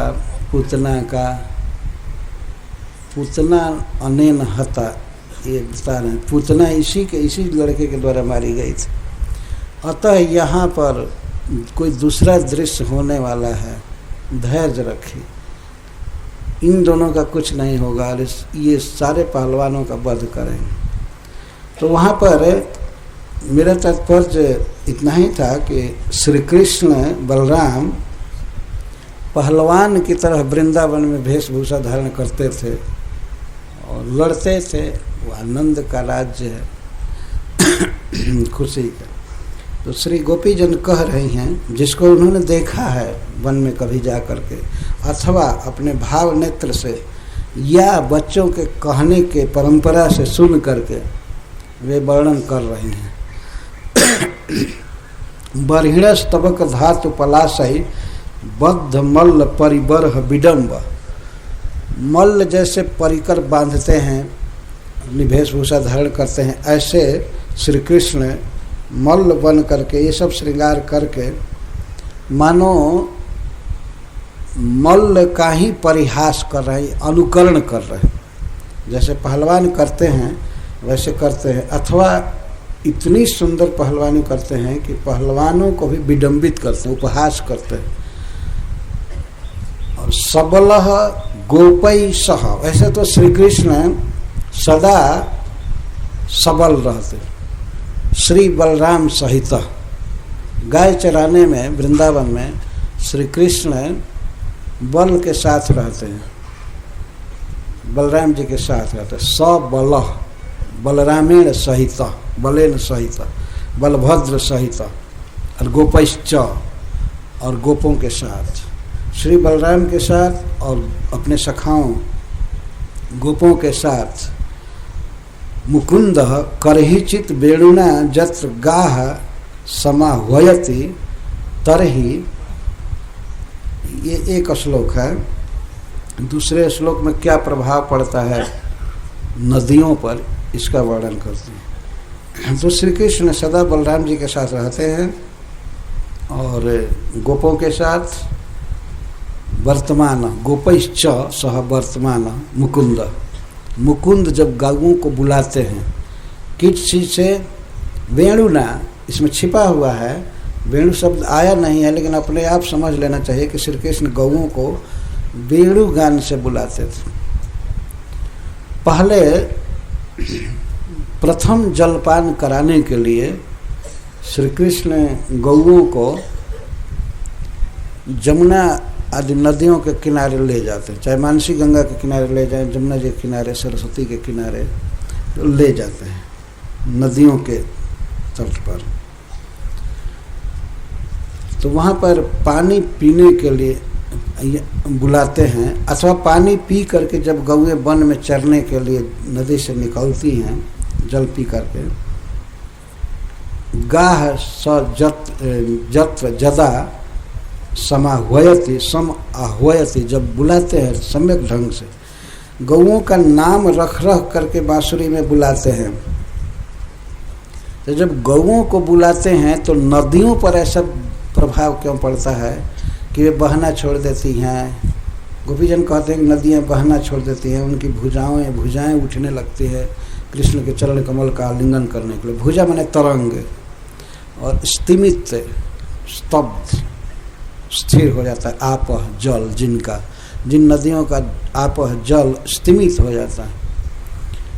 तो यहाँ पर एक प्रश्न उठता है कि भगवान श्री कृष्ण जब गौओं को बुलाने के लिए बांसुरी बजाते हैं तो नदियाँ क्यों इतना व्याकुल हो जाती हैं। कभी कभी श्री कृष्ण बांसुरी में उन गौओं का नाम बुलाते हैं जिनका नाम नदियों के नाम पर है। तो कभी कभी बुलाते हैं बांसुरी में ही सरस्वती, ही गंगे, ही नर्मदे, बांसुरी में बुलाते हैं। तो गौओं का नाम बुला रहे हैं तो नदियाँ देखती हैं कि हमको कृष्ण पुकार रहे हैं, हमारा नाम ले रहे हैं, तो उनमें ये सब विकार आ जाता है। जदा गाह समाह्वयति, वास्तव में गौओं को बुलाते हैं। सम आह्वयति, सम्यक आह्वयति, सम का अर्थ सम्यक अर्थात नामोच्चारण पूर्वकम, संबोधनेन, संबोधन से पुकारते हैं गौओं को। भगवान के झुंड में प्रत्येक गौ का नाम होता है, सबका नाम होता है, और सब संस्कृत में, और स्त्रीलिंग वाचक नाम होता है गौओं का। बैल आदि का नाम पुरुष वाचक रहता होगा, सबका नाम होता है, कोई बिना नाम के नहीं। अब तो मनुष्य समाज में लोग अंग्रेजी नाम रखने लगे अपने बच्चों को, संस्कृत छोड़ने लगे। यह दुर्भाग्य है वास्तव में। नाम होना चाहिए संस्कृत में। भगवान के भक्त या भगवान की शक्ति या भगवान स्वयं, उनके नाम अनेक हैं, तो उन नामों पर नाम होना चाहिए। श्री भगवान गौओं को बुलाते हैं। तो सम शब्द यह बता रहा है कि वो नाम ले लेकर के बुला रहे। तो जब गौओं को बुलाते हैं तरहि तदा अनिल नीतम तत्पदाम्बुज रजः अस्पृहयति इव सरितः वयम इव अबहुपुण्या भग्न गतया प्रेम वेपित भुजा स्तिमितापः निश्चला आपः जासमताः भवन्ति। तो जब श्री कृष्ण गौओं को बुलाते हैं तो उस समय अनिलेन पवनेन आनीतम तत्पदाम्बुज रजः तस्य पदाम्बुज रजः स्पृहयति स्पृहन्त्य इव सरित नद्य वयम। जब श्री कृष्ण बांसुरी बजाते हैं तो कभी कभी ऐसा होता है, नदियों के किनारे बांसुरी बजाते हैं, तट पर या वन में, तो भगवान के चरण रज को अनिल लेकर के आता है। अनिल मतलब पवन, हवा। अनिल नीतम, नीतम में लाया गया, हवा के द्वारा लाए हुए तत्पदाम्बुज रज, श्री कृष्ण के चरण कमल के धूलि को, रज को, स्पृहयति, स्पृहन्त्य, स्पृहा करती हैं नदियाँ। पवन लाता है तो बिल्कुल निकट नहीं ला देता है, नदियों में नहीं, थोड़ा दूर चरण धूलि पड़ती है, एक धूलि भी अथवा बहुत बहुत धूलि, तो उसकी नदियाँ स्पृहा करती हैं। वयम इव, इसका चारों तरफ से संबंध होगा। जैसे हम, नदियाँ स्त्री हैं और श्री गोपीजन भी स्त्री हैं, तो वयम इव, जैसे हम प्रियतम के चरण धूलि को लेना चाहती हैं, चरण सेवा करना चाहती हैं, स्पृहा करती हैं, वैसे नदियों में भी स्पृहा होती है कृष्ण के चरण सेवा की, चरण धूलि लेने की। कैसी चरण धूलि? अनिल नीतम पवनेन आनीतम। लेकिन अब बहुपुण्या, श्री कृष्ण के चरण कमल को पकड़ना चाहती हैं, चरण धूलि को लेना चाहती है, हवा के द्वारा लाई हुई धूलि को अथवा उनके चरणों में संलग्न रज को नदियाँ चाहती हैं कि हम भी चरण छुए, हम चरण सेवा करें। लेकिन हमारे जैसी हैं वे भी अबहुपुण्या, अल्प पुण्या है, उन्होंने बहुत पुण्य नहीं किया। जैसे हम बहुत पुण्य नहीं की हैं, चाहते हुए भी हमको श्री कृष्ण का पदाम्बुज रज नहीं मिलता है। हम श्री कृष्ण को देख नहीं सकते, श्री कृष्ण का चरण कमल छू नहीं सकते, उनकी सेवा नहीं कर सकते। क्यों? क्योंकि हमारे परिवार का प्रतिबंध है, हमारे पति, हमारे सास ससुर इसको पसंद नहीं करते। तो निश्चित ही हमने बहुत पुण्य नहीं किया था, जिसे हमको श्री कृष्ण की सेवा नहीं मिल रही है। तो वयम इव अस्माकम इव वयम इव, हम लोगों की तरह ही ये भी नदियाँ भी अबहुपुण्या, ये श्री कृष्ण के चरण को छूने के लिए स्पृहा के कारण भग्न गति हो जाती है। अपने पति समुद्र के तरफ ये जो बहती हैं नदियाँ, मानस गंगा और जमुना जी आदि, ये सब भग्न गति हो जाती। इनकी गति, गति का अर्थ है प्रवाह, प्रवाह भग्न हो जाता है। भग्न प्रवाह का मतलब है उधर समुद्र की तरह जाना रुक जाता है। समुद्र की तरह जाना, समुद्र के तरफ जाना तो रुक जाता है, लेकिन अब ये श्री कृष्ण के चरण को नहीं छू पाते, सब समय नहीं छू पाते। कभी कभी छूती हैं। कब छूती है? जब नदियाँ रुक जाती हैं और रुकने से बाढ़ होने लगता है, पानी ऊपर चढ़ने लगता है, तो उस समय श्री कृष्ण जो तट पर खड़े रहते हैं तो उनका चरण कमल छू लेती हैं, चरण कमल पखारती हैं। और कभी कभी श्री कृष्ण किसी वृक्ष की शाखा पर, जो शाखा जल के ऊपर विस्तीर्ण है, फैली हुई है, उस पर श्री कृष्ण बैठते हैं और अपने दोनों पैर को लटका लेते हैं पतली शाखा पर, बरगद आदि की शाखा, और चरण से छप छप जल को छूते हैं। तो नदियाँ, श्री जमुना जी आसपास से कमल उखाड़ करके लाती हैं अपने भुजाओं तरंगों से और कृष्ण के चरण में अर्पित करती हैं, चारों तरफ से ला करके कमल अर्पित करती हैं। कभी कभी तो इनको ये सौभाग्य मिल जाता है, लेकिन सब समय चाहे तो नहीं मिलता है। एक तो ये नदी है, नदी के भी प्रतिबंध हैं, 2 तट हैं और उससे बाहर जाएगी नहीं। तो वयम इव, हम पर जैसे प्रतिबंध है दोनों कुल का, पिता के कुल का और पति के कुल का, ये 2 तट, इसी के बीच रहना है। एक स्त्री का संबंध दो कुल से होता है, और कुल माने किनारा, कुल माने मर्यादा, वंश। तो पिता का कुल और पति का कुल, इन दोनों के बीच में बहना है। तो ठीक हम जैसे बहुत पुण्यवती नहीं है, कुछ पुण्य तो किया है, कभी कभी प्रियतम का दर्शन होता है, सेवा मिलती है, लेकिन बहुत पुण्य नहीं किया। बहुत पुण्य करना की होती तो सदा श्री कृष्ण का संग मिलता, उनकी सेवा मिलती। ये भी बेचारी नदियाँ भी हमारे जैसे ही हतभागिनी है, अपने भाव से बोल रही हैं। वास्तव में जमुना जी आदि परम सौभाग्यवती हैं, जिनमें श्री कृष्ण जल विहार करते हैं, केली करते हैं, पानी पीते हैं, गौओं को पिलाते हैं, अनेक प्रकार से जल केली करते हैं। तो नदियाँ श्री कृष्ण के चरण धूलि को पाने के लिए भग्न गति प्रवाह जासमता, प्रवाह रुक जाता है। ऐसा लगता है जैसे बांध बना दिया गया, बांध दिखाई नहीं पड़ता है लेकिन वो रुक जाती है। प्रेम वेपित भुजा, प्रेमणा वेपिता कंपिता भुजा तरंगा जासमता, और उनकी तरंगों में कंपन होने लगता है। ये उछल उछल करके तरंगे चाहती हैं कृष्ण के चरण कमल को पकड़ना, कंपित होती हैं, पकड़ नहीं पाती हैं, लेकिन इस तरह से लहरें उठने लगती है, श्री कृष्ण के चरण के तरफ जाना चाहती हैं, बंसीवट के तरफ।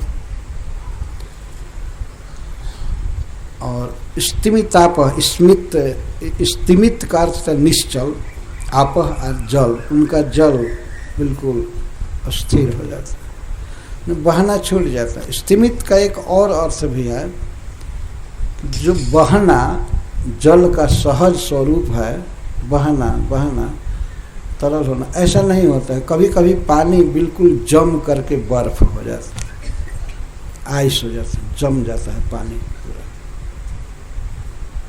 स्तिमित हो जाता है बिल्कुल। जल अगर जल के रूप में रहेगा तो हवा का झोंका लगने से कुछ न कुछ चंचलता रहेगी, लेकिन स्तिमित आपह, जल बिल्कुल निश्चल हो जाता है। इस तरह से नदियों में प्रभाव होता है। हे सखी, जैसे हम चाहती है प्रियतम से हम सुंदर का आलिंगन, कभी हम चाहती हैं लेकिन हमारी बाहें जड़ हो जाती हैं। स्तंभन एक विकार है, स्तंभ एक विकार है। कृष्ण का आलिंगन करना चाहते हुए भी, कृष्ण के चरण को छूने की इच्छा होते हुए भी हाथों में स्तंभ विकार आ जाता, एकदम जैसे लगता है पैरालाइज हो गया। अथवा कभी कभी हम चाहते हैं श्री कृष्ण का चरण सेवा उनकी चाहती हैं, आलिंगन चाहते हैं, लेकिन परिवार और समाज को देख करके हम कुछ नहीं कर पाते। तो इस तरह से जैसे हमारी भुजाएं स्तिमित हो जाती हैं, ऐसे जमुना जी की भुजाएं तरंग स्तिमित हो जाती हैं और बहना छोड़ देती हैं, और श्री कृष्ण के चरण के तरफ बढ़ती है, चाहती है कि चरण मिले। इस जुगल में यह भाव है। मुकुंद, श्री कृष्ण जब गौओं को बुलाते हैं बांसुरी में, तो यहाँ उनको मुकुंद कह रहे। कृष्ण के मुख में कुंद पुष्प के समान दांत हैं, तो उनको मुकुंद कहते हैं। मुंह माने मुख है और कुंद माने कुंद, जिसके मुख में कुंद हो, बहुत सुंदर साफ साफ उज्ज्वल दांत हैं। तो जब कभी गौओं को डायरेक्ट बुलाते हैं या बांसुरी में बुलाते हैं या सखाओं के साथ बात करते हैं, तो कभी कभी उनके दांत अद्भुत तरीके से चमकते हैं, तो इसीलिए उनको मुकुंद, सुखदेव गोस्वामी गोपियाँ कह रहे हैं मुकुंद। मुकुंद बांसुरी बजाते, जब बांसुरी बजा करके गौओं को बुलाते हैं तब नदियों में ये भावावेश होता है। तो श्री गोपियाँ प्रत्येक बात में यहाँ नदियों को अपने समान करें, वयम इव, हमारे जैसे हम बंधन में हैं, चाहते हुए भी कृष्ण की सेवा नहीं कर सकती हैं, ऐसे नदियाँ भी बेचारी दोनों कुल के बंधन में हैं और श्री कृष्ण के चरण को नहीं छू सकती। और दूसरे युग में कहते अनुचरे समनु वर्णित वीर्य आदि पुरुष वाचल भूति बनचर गिरि तटे सुचरन्ति वेणुना वयति गास जदाहि। गौएं नदियों में पानी पी चुकी, प्रथम जलपान कराया, नदियों के किनारे बांसुरी बजाए तो नदियों में ये विकार हुआ। अब पानी पी करके और गौएं गिरिराज जी में या अन्य पर्वतों में वन प्रदेश में चढ़ रही है, चरने लगती है। चरंती शब्द यहाँ आया है, वहाँ पर गौओं के लिए चरंती आदि शब्द नहीं आया था, यहाँ चरंती, गौएं चरने लगी। कहाँ चरने लगी? गिरि तटेसु, पर्वत के चरण प्रांत में। ये उभड़ खाबड़ जमीन होती है, कहीं कहीं पत्थर है, कहीं गड्ढा है, कहीं कंदरा है, सब। तो वृंदावन में श्री गिरिराज जी हैं, तो गिरि तटेसु, गिरि मतलब गोवर्धन या अन्य भी जो पर्वत हैं, पर्वतों के तटों में चरंती गाह स जदा वेणुना आह्वयति। पानी पीने के बाद गौएं वन में चरने लगती हैं, और विशेष करके गौओं के चरने का स्थान होता है वन प्रांत, और वन में भी जब पर्वत हो तो पर्वत के चरण में वे ज़्यादा प्रेम से चरती हैं। तो वहाँ चरने लगी।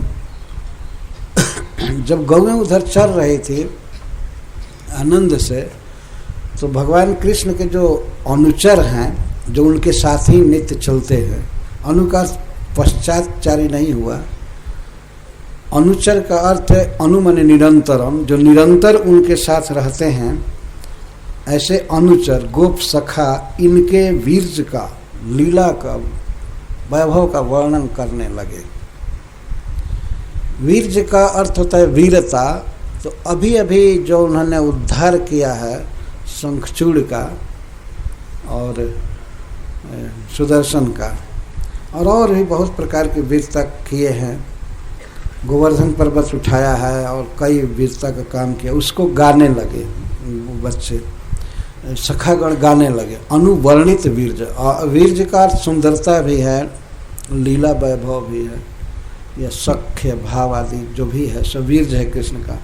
तो अपने साथियों के द्वारा, गोपों के द्वारा जिनके वीर्य का वर्णन हो रहा था, ऐसे श्री कृष्ण आदि पुरुष इवाचल भूति, आदि पुरुष के समान इनकी भूति अचल है।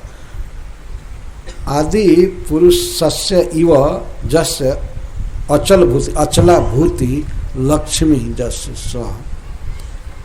श्री कृष्ण की उपमा श्री गोपियां दे रहे हैं कि आदि पुरुष के समान इनकी भूति है। भूति माने संपत्ति, लक्ष्मी, धन, सफलता, सौभाग्य। ऐसे ये बात सर्वत्र विदित है। इस ब्रह्मांड में या अनंत कोटि ब्रह्मांड में अनेक जीव हैं जिनमें देवता सर्वश्रेष्ठ है, लेकिन प्रकट रूप से आदि पुरुष श्री भगवान नारायण सबसे श्रेष्ठ, सभी विषय में अचल संपत्ति के स्वामी, खास संपत्ति रूपा लक्ष्मी भी प्रेयसी रूप में हो करके भगवान के साथ रहती। लक्ष्मी जी के दो स्वरूप हैं, संपत्ति रूपा और प्रेयसी रूपा। भगवान की प्रिया तो भगवान की प्रिया है ही, लेकिन वही प्रिया जी समस्त संपत्ति की अधिकारिणी है। और भगवान नारायण की संपत्ति, उनका ऐश्वर्य, उनका वैभव अचल है, कभी उसमें कमी बेसी नहीं हो सकती है, अचल भूति। तो श्री कृष्ण का वर्णन श्री गोपीजन करती हैं कि हमारे प्रियतम श्याम सुंदर अचल भूति हैं। कैसे? आदि पुरुष के समान। अब आदि पुरुष से देहली दीपक ने से दोनों लगेगा। जैसे पार्षद गण भगवान नारायण की कीर्ति गाते रहते हैं, वैसे श्याम सुंदर के अनुचर इनकी कीर्ति गाते हैं। और जैसे आदि पुरुष श्री नारायण अचल संपत्ति के स्वामी हैं, इस तरह से श्री कृष्ण सब प्रकार की शोभा, सफलता और श्री से संपन्न हैं। इसीलिए तुमको श्री कृष्ण कहते हैं। श्री कृष्ण, जय श्री कृष्ण। श्री कृष्ण शरणम मम, श्री कृष्ण शरणम। एक बार एक घटना हुई, एक भक्त फोन पर बोले, फोन कर रहे थे, बोले जय श्री कृष्ण। तो एक दूसरा व्यक्ति जो भक्तम मानी था, अपने को भक्त मानने वाला, नहीं श्री कृष्ण नहीं कहना चाहिए, हरे कृष्ण कहना चाहिए। तो मैं वहीं पर था, तो क्यों? श्री कृष्ण का भी वही अर्थ है ना। श्री मतलब राधा रानी, श्री जी का मंदिर बरसाने हैं, उनको श्री जी कहते हैं, राधा रानी। तो श्री कृष्ण का अर्थ हुआ राधा कृष्ण, और हरे कृष्ण का अर्थ हुआ राधा कृष्ण। हरा राधा रानी को कहते हैं, तो संबोधन में हरे हो जाता है, हे श्री राधे, हे हरे और कृष्ण। तो हरे कृष्ण और श्री कृष्ण में अंतर क्या रहा? और यदि कोई बोलता है जय श्री कृष्ण, तो वह बहुत महिमामय शब्द है। वास्तव में धन्य है व्यक्ति जिसके जीभ पर श्री कृष्ण शब्द आता है। तो हरे कृष्ण में और इसमें कोई भेद नहीं है। तो अपनी अपनी रुचि की बात है, भाई कोई क्या बोलना चाहता है, जो हरे कृष्ण बोलना चाहता है बोले, जो जय श्री कृष्ण बोलना चाहता है तो वो बोले, बहुत अच्छा है। मैं कहा श्री कृष्ण शरणम मम, यह मंत्र है। श्री कृष्ण से संबंध होना चाहिए, उनका नाम होना चाहिए। अचल भूति है कृष्ण, अचल भूति, आदि पुरुष के समान है। इव शब्द से यह तात्पर्य है कि वे नारायण के समान है। अपने प्रियतम की महिमा को इतना ही कह देना काफ़ी है कि वे नारायण के समान है। भगवान के समान कह देना एक बहुत बड़ी प्रशंसा है। श्री कृष्ण श्री नारायण के समान सभी विषय में। ऐसे श्री कृष्ण वनचरः वनेषु चरन् इति अर्थ, जो वन में भ्रमण करते हैं। क्यों भ्रमण करते हैं? क्योंकि गिरि तटेषु चरन्ति, गिरि तट में वन में गौएं चरती हैं। तो जैसे जैसे चरती हैं, पर्वत पर चढ़ती हैं, उतरती हैं, उभर खाभर में जाती हैं, तो जहाँ जहाँ वो जाती हैं वहाँ वहाँ ये भी जाते हैं। लेकिन वे जाती हैं घास चरने के लिए, श्री कृष्ण जाते हैं कहीं भी, वो बांसुरी बजाते रहते हैं, चराते हैं गौओं को, उनका पेट भरना है। ऐसे कोई कठिनाई नहीं है ब्रजमंडल में कि अब उनको इतना देर तक चराया जाए। ये भगवान की लीला है, बहुत थोड़े समय में ही उनका पेट भर जाता है गौओं का। लेकिन फिर भी श्री कृष्ण प्रेम करते हैं गौओं से, जहाँ जहाँ चलती हैं तो वो चलते जाते हैं। कभी पर्वत पर चढ़ती है गौएं, कभी ज़्यादा घास होता है किसी खोह में, वहाँ भी चरती हैं, इधर भी चरती हैं। चूँकि श्री कृष्ण चराने के लिए गोपाल बन करके आए हैं ब्रज में, वो चरा रहे हैं, अतः गौओं का चरने में आवेश होना ये कृष्ण का ही प्रेम है, कृष्ण की भक्ति है। श्री कृष्ण की इच्छा है कि हमारे गौएं चरें, तो वो भी चर रही हैं इधर उधर, धांध में, कांटों में भी कभी जाती हैं, वो चर रही हैं। वो कृष्ण भावना भावित होकर के, श्याम सुंदर चाहते हैं कि ये चरे, तो उनमें चरने का आवेश हो रहा है। इसका मतलब कृष्ण के प्रेम में ही वो चर रही हैं। तो कृष्ण भी जहाँ जहाँ वो गौएं जाती हैं तो वहाँ वहाँ जाते हैं और बांसुरी बजाते हैं। वनचरः वेणुना आह्वयति, भगवान श्री कृष्ण को वनचर कहा गया है। वनचर एक गाली है, किसी को कहा जाए वनचर वनचर मतलब जंगली आदमी। तो श्री कृष्ण को भी गोपियां जंगली आदमी कह रहे हैं। ये सिटी वाले नहीं हैं, कृष्ण नगर वाले नहीं हैं, वनचर हैं, वन में चरण विचरण करते हैं वृंदावन में। भगवान को वन बहुत पसंद है। वन चरह, गौएं वन में घास चर रही हैं। श्री कृष्ण भी उनके पीछे पीछे गिरि तटेषु, वे भी गिरि तट में घूम रहे हैं। और गिरि तटेषु चरन्ति, गिरि तट में प्रांत में गौएं चर रही हैं। और गौओं को कभी कभी न देख करके श्री कृष्ण, चूँकि उबड़ खाबड़ जमीन है और घोर वन है, तो कुछ गौएं छिप जाती हैं, चरती रहती। तो चरवाहे को चिंता होती है कि कहाँ गई गाय, थोड़ा पता लगावें। तो उस समय बांसुरी बजाते हैं, नाम ले करके बजाते, तब उधर से गौएं हुंकार देते हैं, हाँ हम यहाँ हैं। बांसुरी पर अपना नाम सुन करके बोलती है, तब श्री कृष्ण को आश्वासन होता है, अच्छा यहाँ चलें, ठीक है।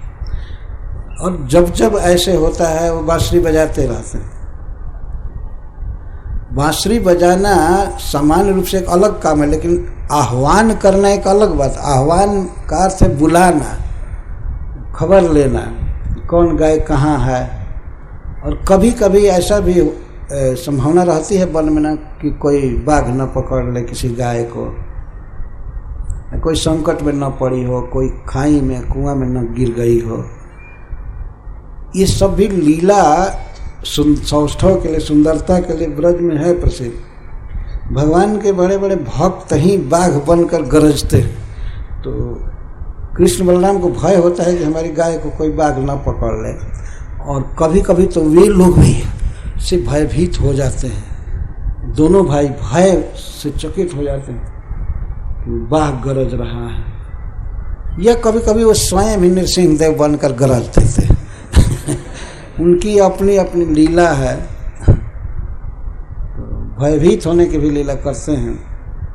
तो गौओं की इस तरह से रखवाली करते हैं, इसीलिए तो गोपाल हैं, गौओं का पालन करने वाले।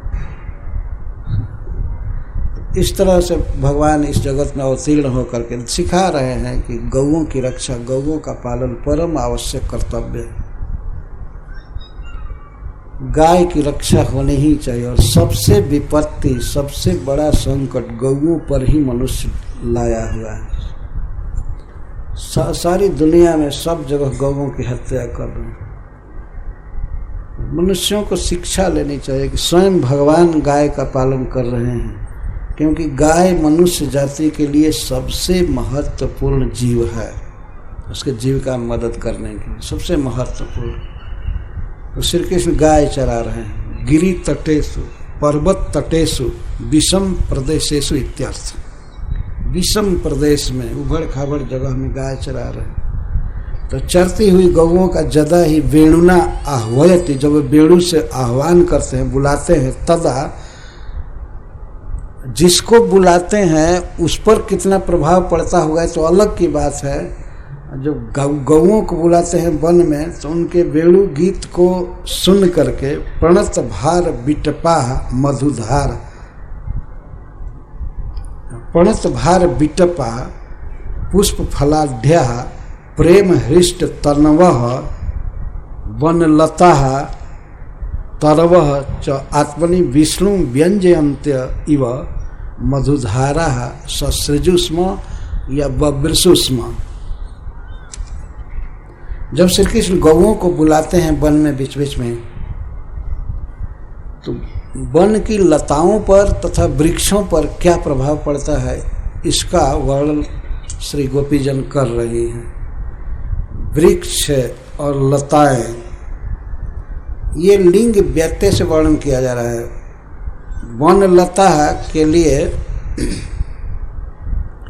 वास्तव में वो स्त्रीलिंग शब्द का प्रयोग होना चाहिए। तरवह भी है, तरवह पुरुष जाति के हैं। दोनों को एक में कह रही हैं। वृंदावन के वृक्ष और लताएं मुख्य लताएं हैं। लताएं, वन, लता और तरवह, ये समवेत प्रभावित हो रहे हैं। लताएं और वृक्ष, लताएं वृक्षों को लपेटी हुई है। ये लताओं का स्वरूप है, वो नीचे जमीन पर नहीं फैलती हैं, वृक्षों का आश्रय लेकर के रहती हैं। वृक्षों का आश्रय लेकर के जो लताएं हैं, उनमें फूल और फल की बाढ़ आ जाती है और मधुधारा की वर्षा करने लगती है या सृजन करने लगती है लताएं।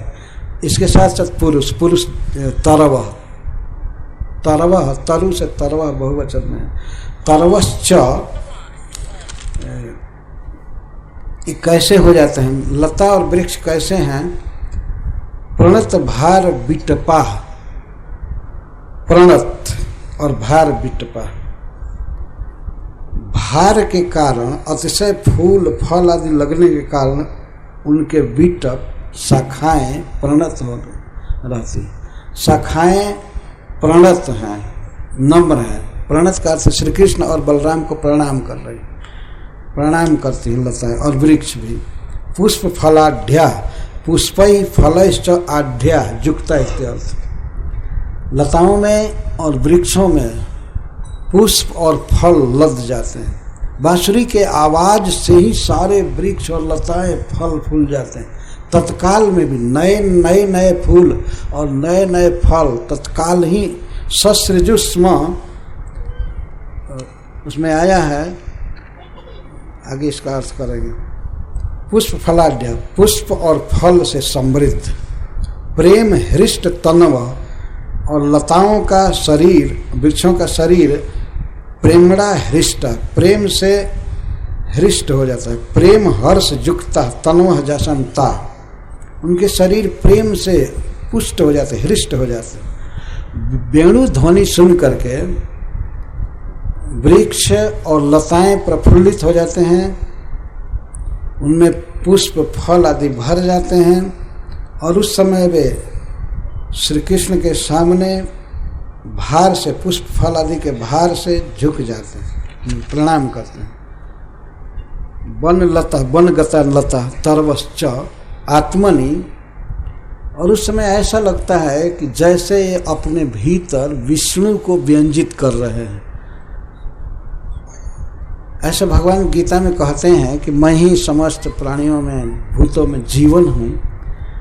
अकस्मात किसी वृक्ष की मोटाई बढ़ जाए, लता हरी भरी हो जाए, उसमें पुष्प आ जाए, खिल जाए, तो इससे सिद्ध होता है कि श्री भगवान श्री विष्णु डायरेक्ट उसमें प्रवेश किए हैं, क्योंकि विष्णु ही जीवन के मूल हैं। उन्हीं से सब पुष्प लता आदि खिल रहे हैं। आदमी जी रहा है, बोल रहा है, खा रहा है।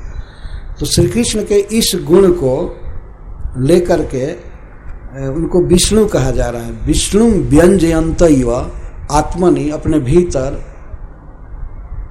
विष्णु को, श्री कृष्ण को व्यंजित करती है। अर्थात ऐसा साफ पता चलता है, वो कहती नहीं है लताएं, वृक्ष कहते नहीं हैं, लेकिन वृक्षों के फल फूल आदि के भार को देख करके या उनमें जो मधु धारा चूने लगती है, मधु धारा, मधुन धारा, मधु की धारा वृक्षों से, लताओं से चूती है। तो इससे स्पष्ट प्रतीत होता है, कोई भी देखने वाला व्यक्ति कह सकता है कि विष्णु इसके भीतर है। विष्णु श्री भगवान जो समस्त रस और समस्त श्री और जीवन आदि के स्रोत हैं, वे प्रभु प्रवेश किए हैं। तब तो कोई लता तुरंत बढ़ रही है। और वास्तव में किसी भी शरीर में भगवान है, इसीलिए वो शरीर बढ़ता है। वृक्ष बढ़ते हैं, लताएं बढ़ती हैं।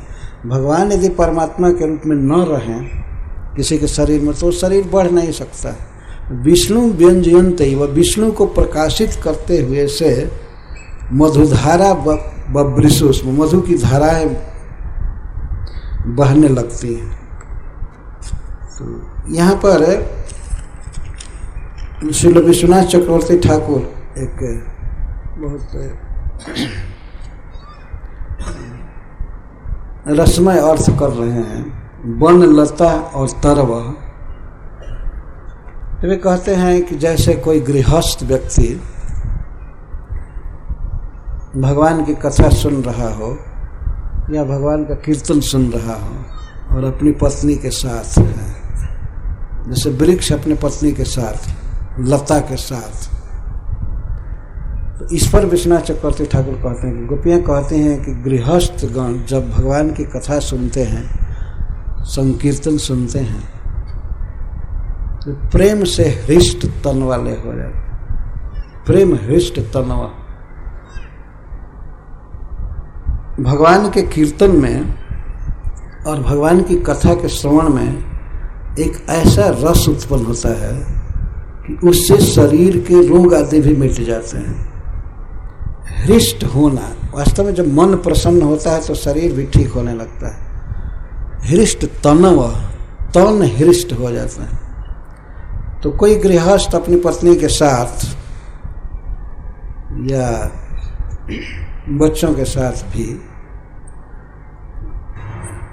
भगवान का कीर्तन सुनते हैं तो उनका शरीर खिल जाता है और वे प्रणत हो जाते हैं, बारंबार श्री कृष्ण को प्रणाम करते हैं, प्रणत।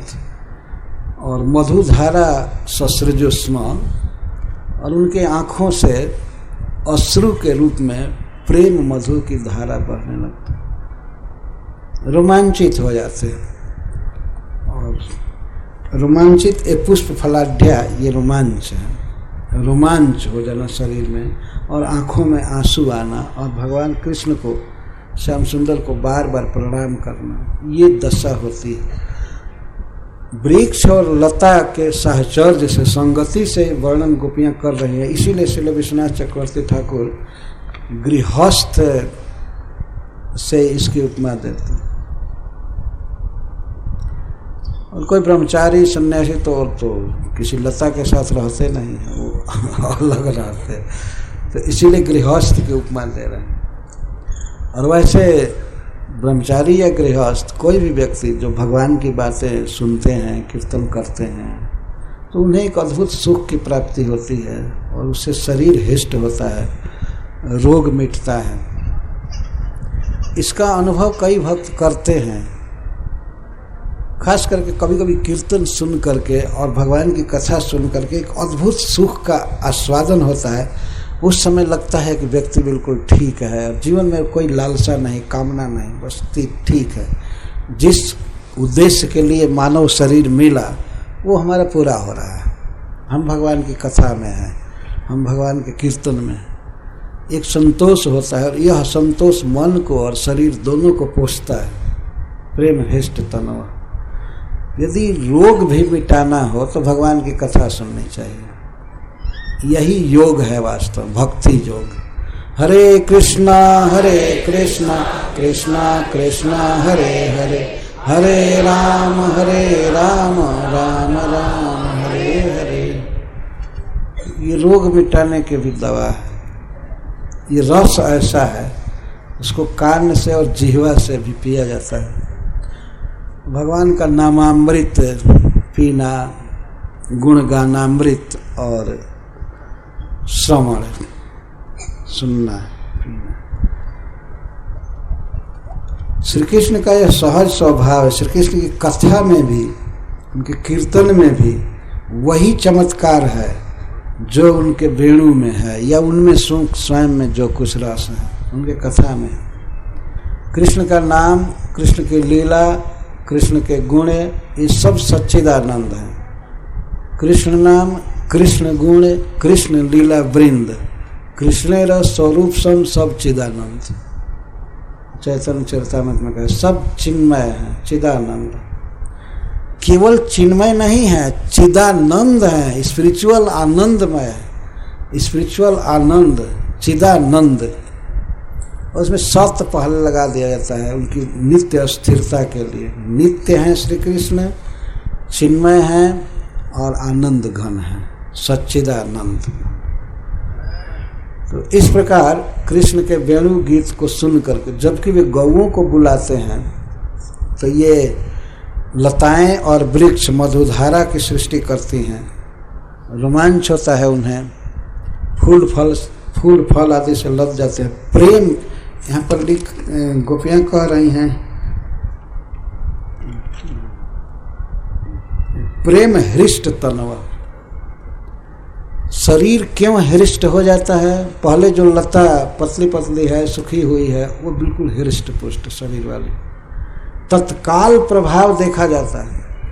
श्री गोपीजन ऐसे सुन करके नहीं कह रही हैं, देख करके कह रहे हैं कि श्री कृष्ण उधर बांसुरी बजाते हैं और लताएं प्रफुल्लित हो जाती हैं, वृक्ष खिल जाते हैं और उनमें मधुधारा बहने लगती है।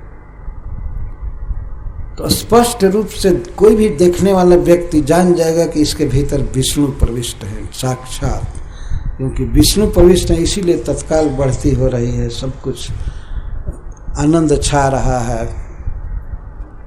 इस तरह से विष्णु हृदय में है। विष्णु मतलब श्री कृष्ण, वे श्री कृष्ण का चिंतन करते हैं वृक्ष, और लताएं चिंतन करती हैं, उनके मन में विष्णु छाए हुए हैं। व्यापकशीलता गुण के कारण कृष्ण को विष्णु कहा जाता है। विष्णु माने सर्वत्र जो विषणशील है, सर्वत्र प्रवेश कर सकते हैं, वो है विष्णु।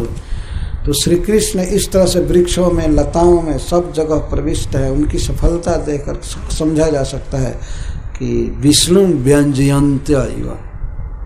व्यंजयंत ये क्रिया स्त्रीलिंग में है, परंतु वृक्षों को भी इसी के साथ समझ लेना चाहिए। स्पष्ट है, इसके द्वारा यह भी सिद्ध हो रहा है कि भगवान के वेणु गीत को सुन करके वृक्ष हर्षित हो ही रहे हैं, लताएं हर्षित हो रही हैं, लेकिन प्राधान्य लताओं की ही है, इसलिए क्रिया उन्हीं के अनुसार आ रही। वन लता स्तलव, प्रधानता स्त्रियों की है, लताओं की।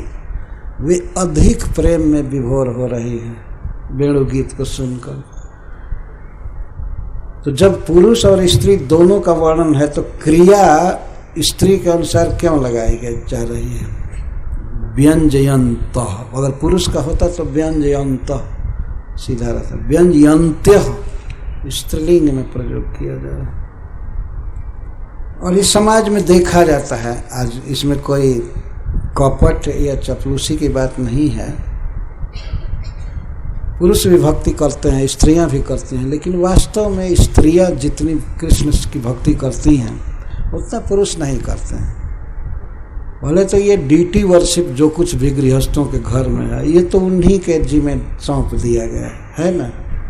वही श्रृंगार करती हैं, भोग लगाती हैं, भगवान की आरती करती हैं, तो ज़्यादा वही कर रही है ना। और भी पुरुष को तो फुर्सत नहीं है, इस ऑफिस में जाना, उस ऑफिस में जाना, यहाँ ये करना, वहाँ वो करना, बहुत जाल है, बहुत काम धंधा इधर उधर, फुर्सत भी कम है। स्त्रियों का सौभाग्य है। यहाँ पर श्री गोपी जन लताओं का ही वर्णन कर रहे हैं, उनके साथ में वृक्षों का वर्णन कर रहे हैं। इसीलिए श्रील विश्वनाथ चक्रवर्ती ठाकुर गृहस्थों का उपमान दे रहे हैं यहाँ पर।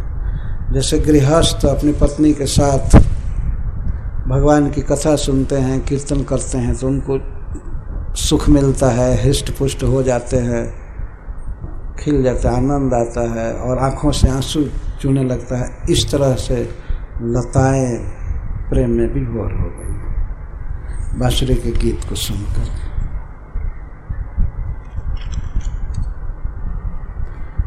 तो 10 और 11 श्लोक का अभ्यास कर देते हैं। दर्शनीय तिलको बनमाला दिव्य गंध तुलसी मधुमत्त है, अलिकुलैर लघुगीतम अभीष्टम आद्रियन जरहि संधित वेणु। किंच सरसी कमल बनेषु विहर्तम पक्षिणामपि मन आकर्षणम तद्गीतम किम पुनरन्वेषामित्याहु दर्शनीय तिलक इति। दर्शनीय तिलक, दर्शनीयानां सुंदराणां मध्ये तिलक श्रेष्ठ। जितने भी सुंदर लोग हैं, देवताओं में भी, मनुष्यों में, कहीं भी, तो समस्त सुंदरों में सर्वश्रेष्ठ सुंदर हैं श्याम सुंदर। इसीलिए उनको सुंदर कहते ही हैं, श्याम सुंदर, सांवला सुंदर, श्याम सुंदर। दर्शनीय का अर्थ है सुंदर, देखने ही लायक, देखने लायक, देखने योग्य हो, देखने की लालसा जिसके लिए होनी चाहिए तो है दर्शनीय। और दर्शनीयों के बीच में श्री कृष्ण तिलक हैं। तिलक मतलब श्रेष्ठ, देखने योग्य पुरुषों में सबसे श्रेष्ठ, अथवा जिनका तिलक दर्शनीय है वे श्री कृष्ण। श्री कृष्ण का तिलक भी दर्शनीय है, अति सुंदर। वे जो तिलक करते हैं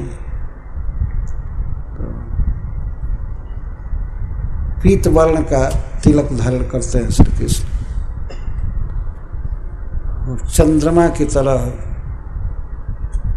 मंडलाकार तिलक धारण करते हैं। इसके अतिरिक्त सखा आदि उनका तिलक करते हैं आंखों के ऊपर, गाल पर, यह भी तिलक कहा जाता है। और गोल तिलक के बीच में श्री कृष्ण, गोल तिलक के बीच में रहता है छोटा सा, और उसके दोनों तरफ तिलक करते हैं, पुष्टि मार्ग का तिलक करते हैं। श्री कृष्ण को समझना चाहिए, इस तरह से तिलक करते हैं। तो तिलक भी बहुत सुंदर है, दर्शनीय तिलक अथवा दर्शनीया नाम सुंदराणाम मध्य तिलक सर्वश्रेष्ठ। वनमाला दिव्य गंध तुलसी मधुमत्ते, ऐसे श्री कृष्ण दिव्याति दिव्य पुष्प गण वनमालायामपि दिव्य सर्वोत्तम गंध जस्या तुलसी तस्या मधुना मत्ते अलिकुलय अलघु गीतम अभीष्टम आद्रियम। तो श्री कृष्ण अनेक प्रकार के पुष्पों की माला पहनते हैं, वनमाला दिव्य गंध तुलसी। तो जितने भी मालाएं हैं, जितने भी पुष्प हैं वन में, उनके बीच में तुलसी दिव्य गंध वाली है, दिव्य गंध जस्या सा तुलसी। जितने भी पुष्प है सबसे श्रेष्ठ गंध है तुलसी जी का। तुलसी की मंजरी या पत्ते से, पूरे शरीर से ही जो गंध आती है, तो सभी पुष्पों से श्रेष्ठ गंध है तुलसी जी का। कोई अगर ये कहे कि कोई कर्मी आदमी जो भक्तिहीन है, कहीं ये तुलसी में क्या गंध है, ये दिव्य गंध है, दिव्य गंध तुलसी, दिव्य अलौकिक गंध है तुलसी जी में। और श्री कृष्ण के वनमाला में जो तुलसी जी है, उस तुलसी के दिव्य गंध से आकृष्ट होकर के भंवरे आते हैं, मधु मत है, तुलसी के मधु से, तुलसी के गंध से और मधु से मतवाले होकर के अली कुलय भ्रमर समूह कुछ गीत गाते हैं, भंवरे भन भन भन भन भन भन करते रहते हैं वनमाला पर। और ऐसे भगवान श्री कृष्ण के चरण कमल से, शरीर से तुलसी की गंध भी निकलती है एक ही साथ। तुलसी की गंध, चंदन की गंध, कस्तूरी की गंध, अगरू की गंध, सभी प्रकार के, और कमल की सुगंध, सब मिलित सुगंध अद्भुत। और तुलसी की गंध भी, ये सुगंध भगवान श्री कृष्ण के श्री विग्रह से निकलती रहती है, सुगंध निकलता रहता है। तो उसमें जो तुलसी का गंध है, उस गंध से मतवाले रहते हैं भंवरा। और तुलसी जी पर बैठ बैठ करके मधु पीते हैं, मधु पी करके मतवाले हैं। ऐसे भ्रमर कुछ गाते रहते हैं, और क्या भंवरे गाएंगे, उनका कोई उच्च स्वर तो ऊंचा नहीं है, लेकिन गोपियां कहते हैं अलघु गीत, अलघु, अलघु का अर्थ उच्च स्वर से गाते हैं, लघु गीत नहीं गाते हैं भ्रमर, ऊंचा गीत गाते हैं। और कैसा गीत गाते हैं, अभीष्टम, अभीष्ट, अनुकूल, बांसुरी वादन के अनुकूल गाते हैं।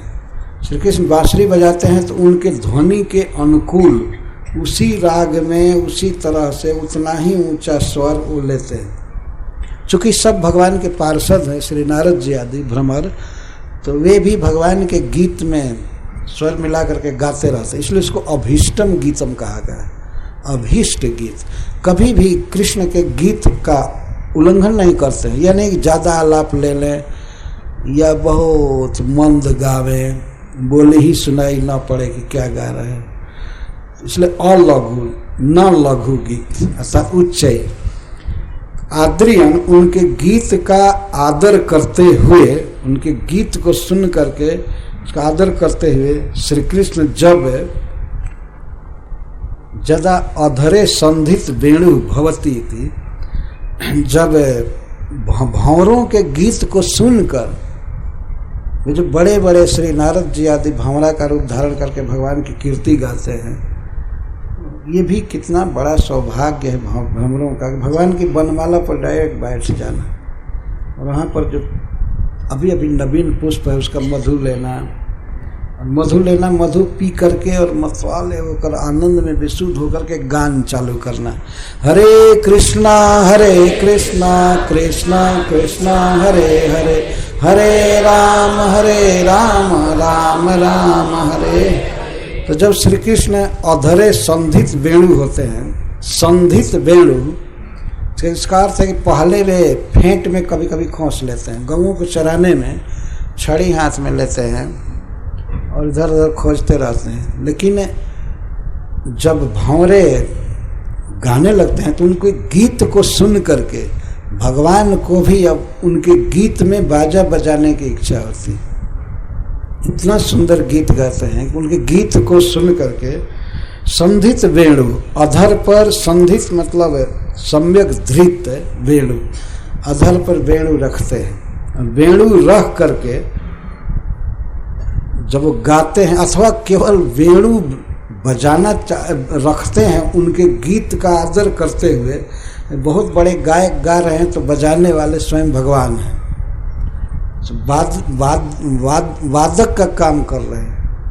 और भ्रमरों के गीत से प्रसन्न होकर के श्री कृष्ण बांसुरी बजाने के लिए तैयार होते हैं या बजाने लगते हैं। उस समय क्या होता है, सरसी सरोवरे चारु गीत हृत चेतस जतचित्ता सारस हंस विहंगा ते एत्य सरसः सकाशात हरि समीपम आगत्य धृत मौना मिलित दृशः हरिम उपासत अभजंत।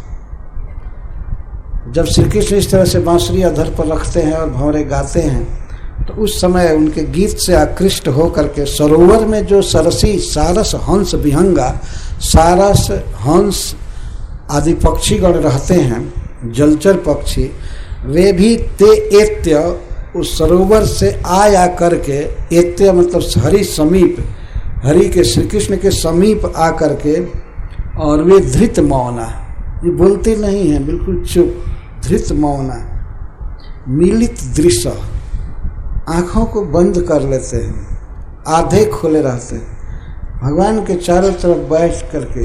एक तो वृक्षों पर बैठने वाले पक्षी होते हैं और ये जलचर है, यहाँ जलचर का वर्णन किया जा रहा है। जलचर जीव हंस सारा सादे आ करके और एक तो बात करना छोड़ देते हैं, वो बोलते नहीं हैं और आंखें बंद कर लेते हैं। इस तरह से वे हरि की उपासना कर रहे हैं। इतना अच्छा ध्यान कौन कर सकता है? कान में भगवान का गीत है और भगवान के पास वे चरण पर देख रहे हैं, आधे खुले नेत्र हैं, मिलित दृश्य कहते नहीं कि पूरा आंख बंद किए हैं और ध्यान के बहाने सो गए, ऐसे नहीं है। हरिम उपासत, हरि की उपासना कर रहे हैं, यही सच्ची उपासना है। उप का अर्थ है निकट और आसत, आसन का अर्थ है आसन, स्थिति। भगवान के निकट जब हमारी स्थिति होती है तो इसको उपासना कहते हैं। तो हंस सारा शादी से सुंदर उपासना किसकी होगी? कृष्ण के बिल्कुल निकट चरण के पास, और वेणु गीत सुनते हैं।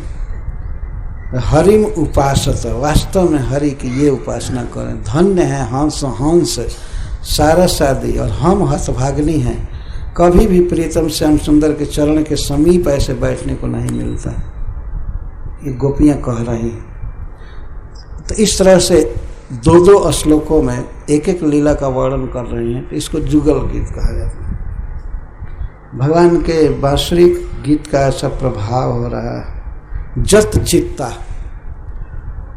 जलचर पक्षी एकाग्र चित्त हो जाते हैं। जत चित्ता मतलब एकाग्रकृत मानसा, केवल कृष्ण में मन लगा रहता है। और कृष्ण के चारु गीत हृत चेतसा, श्री कृष्ण के सुंदर गीत को सुन करके उनका चित्त हर लिया जाता है। श्री कृष्ण अनुगामी बन करके बाजा बजा रहे, गा रहे हैं। भंवरे जैसे गाते हैं उसके अनुसार ही श्री कृष्ण गा रहे हैं। तो भंवरों के गीत को और बांसुरी के गीत को सुन करके सरोवर में रहने वाले हंस सारस आदि पक्षी सरोवर का त्याग कर देते हैं, अपना घर द्वार छोड़ करके और श्री कृष्ण के चरण के पास आ करके उनकी उपासना करते। हरिम उपासत भजन, तो भगवान का भजन कर रहे हैं, यही है उपासना। ध्यान का मतलब है श्री कृष्ण का ध्यान, उनके सांवले स्वरूप का ध्यान, उनके चरण कमल, उनका हस्त कमल, उनका मुख कमल, केश, कुंडल, कंकड़, अंगुलियां और श्री चरण, इन सब को मन में देखना, इसको ध्यान कहते हैं।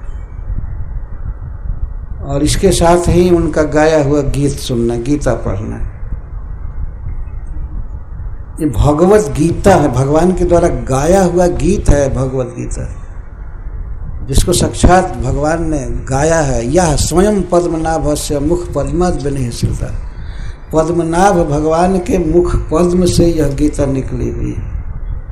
यह अद्भुत ग्रंथ है वास्तव में। यदि ध्यान पूर्वक इसे पढ़ा जाए और खास करके श्रील प्रभुपाद जी की व्याख्या को Bhagavad Gita as it is पढ़ा जाए तो सीधा भगवान ही आराध्य हैं, कृष्ण आराध्य हैं, और कृष्ण में मन लग जाता है पढ़ने वाले का।